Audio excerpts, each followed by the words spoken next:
Hello guys, and welcome to another video from Armoury Antiques and Militaria. And today we're going to look at a particular pattern of French bayonet which are very popular, beautifully made, but there are stark differences in values between one from another. Now some people refer to this bayonet as the model 1874 épée bayonet, but it's more commonly referred to as the Gras bayonet for the Gras rifle. Now, the thing with French bayonets is their superb quality at this time, okay? They are well made, they've got beautiful inscriptions, and the conditions vary greatly. So, let's start with the top one. We've got a really lovely, what I would call sleeper condition example. And what you have to look for on these bayonets, and it makes a lot of difference on the price, obviously is condition. So if I just move it up and down, lovely condition.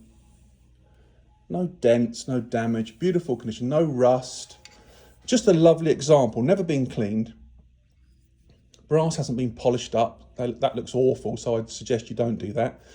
And what we've got is we've got a number here and the number here. Now it's really important with these numbers that they match, all right? And you've also got arsenal marks along the quillion here. And take this one out of the scabbard. You'll also find along the back edge, difficult to film, okay, you'll find a arsenal and you'll also have a date. So in this case, this one's dated 1878. Nice to have that. We've also got arsenal marks down here, and sometimes you'll have them on the other side as well. Really nice example. What we call a sleeper condition example, the blade's superb, everything's lovely. So that's a grade 1 example, okay? Next one we've got is this one. This one came in yesterday. And again, it's a sleeper, not been cleaned, which is exactly how we like to find them. Condition isn't quite so good, but it's been stored in a garage or something like that, and we've got little dots of white paint. But that can be gently cleaned. Check the numbers to make sure they match. Let's have a look at the blade on this one. Got grease on it, arsenal marks. Got an arsenal mark on the back. Now, if you find these bayonets without an arsenal mark on the back, then they've been buffed and polished, and it's been polished out by someone where the blade has been rusty and they've simply just buffed it out, and you lose that history with the bayonet. So you don't want one with a plain back, you want one with a date on it. So that's another sleeper, but a little bit salty. Another one, this one came in yesterday, another one that's in salty condition. Obviously we've got some rust and stuff on the blade, but that can easily, the scabbard, that can easily be cleaned off with gentle conservation. Hasn't been polished, which is nice. Same sort of rules apply. Do the numbers match? Also, what's the arsenal on the back of the blade? That's an interesting area to get into, collecting different arsenals and dates. Again, a good representative example, which we call sleepy and salty. So pretty much grade 2, pretty much grade 2. Got another one here, which is another Gras bayonet. As you can see, it's a little bit different, and you'll see that it's not quite as nice as the one. Someone's lacquered it sometimes during its life, and you'll find also the marks here are there, but there's some rust damage and pitting. What's the blade like? So again, we've got the arsenal on the back of the blade, which is nice to see, and variations on date, and we've got the inspection marks as well on both sides.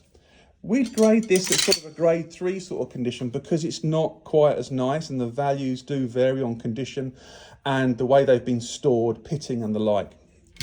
And then you've got another one here which has no scabbard. It's quite tired, not cleaned. It will still display well if gently cleaned. Maker marked, arsenal marks and inspection marks and section marks, but no scabbard.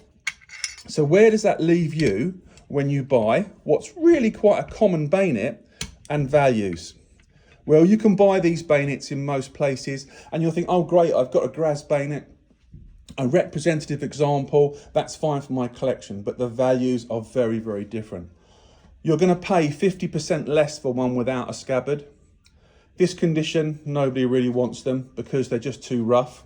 Sleepers, everyone's after, and mint condition ones, well, everyone wants that in their collection if they want to make sure they're going to get their money back when they invest their money into a bayonet like this.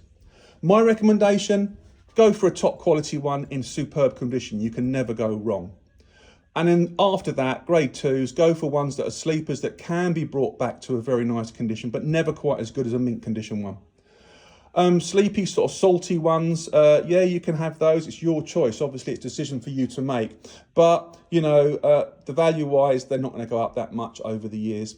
And one without a scabbard, great for display on a wall or in a pub or something like that when you're doing, you know, decoration for a hotel or whatever it is, ideal, because it doesn't have to be perfect. But investment goes really from the top down to the bottom here. Hope you enjoyed this video on the Gras bayonet. French bayonets of this period are superb quality. We'll do one on the Chaz pose later on, a different type of French bayonet. Put some comments down below, give us a thumbs up, and also consider subscribing to our YouTube channel. We've got videos coming out every day. I think so far we've got something like 60 videos in a month we've done on YouTube. So once again, subscribe to our channel. Hope this has been useful to you. If you've got any questions about Gras bayonets, we've got about 50 or 60 of these in stock. Just drop us an email, give us a call, we can help you and advise you. Collecting the different arsenal marks and dates is really fun with these, and that's something you might like to get into because it's quite an affordable area of collecting.